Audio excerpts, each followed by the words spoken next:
From the studios of Books in Motion, this is Rusty Nelson reading Into the Unknown, number 55 in the Wilderness series by David Thompson. Now let's begin with Into the Unknown. Author's note. As devoted readers of the Wilderness series are aware, most of the stories in the saga are based on Nate King's journal. His daughter started a diary in her teen years, and that, too, has been used. Nate's wife also kept a record, but she wrote the least of the three. None were day-by-day accounts. The Kings only wrote when the whim moved them. Nate, when something had an impact on his family. Evelyn, when events stirred her emotions, or simply to record her thoughts. There is no rhyme or reason to Winona's account. Other sources have included the journals and diaries of settlers, mountain men, and explorers. Wilderness 41, by duty bound, for instance, was based on the journal of Lieutenant Philip J. Pickforth. The author brings all this up because the book you hold in your hands is based on Robert Parker's account of his travels and experiences. A contemporary of John James Audubon, Parker was a naturalist and a painter. His renderings of wildlife, the wilderness, and the Native Americans and white man who inhabited it are authentic and stunning.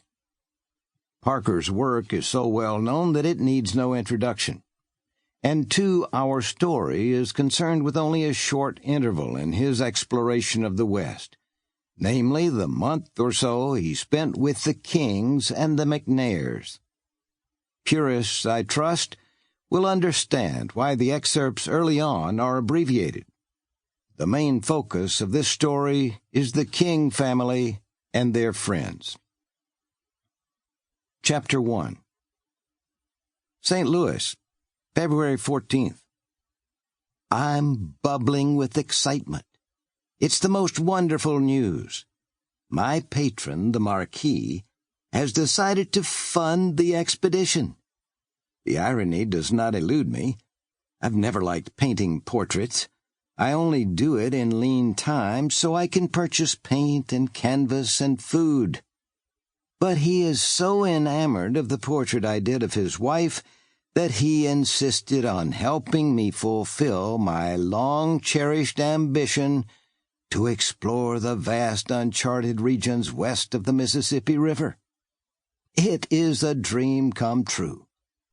I will venture where few white men have ever dared tread, and capture on canvas the wonders my eyes behold.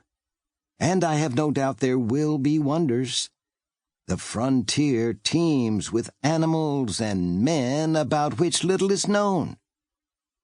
Miller and Bodmer have been there before me, and I do not deny that both deserve the accolades heaped on them for their magnificent works.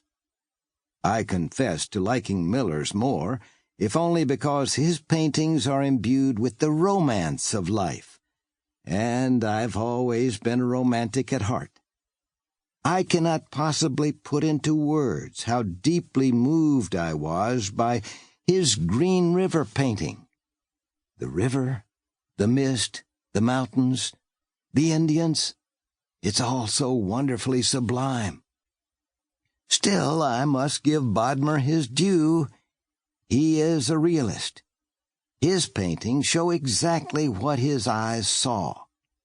No sentimentalist, he was ruthless in his depiction of life in the raw.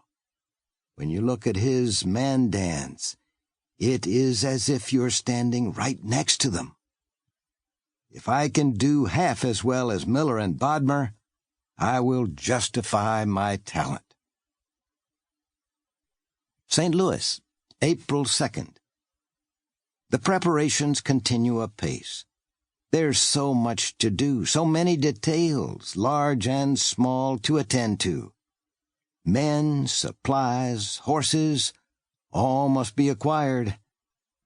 I try to keep expenditures to a minimum, in order not to impose too greatly. Sample complete. Ready to continue?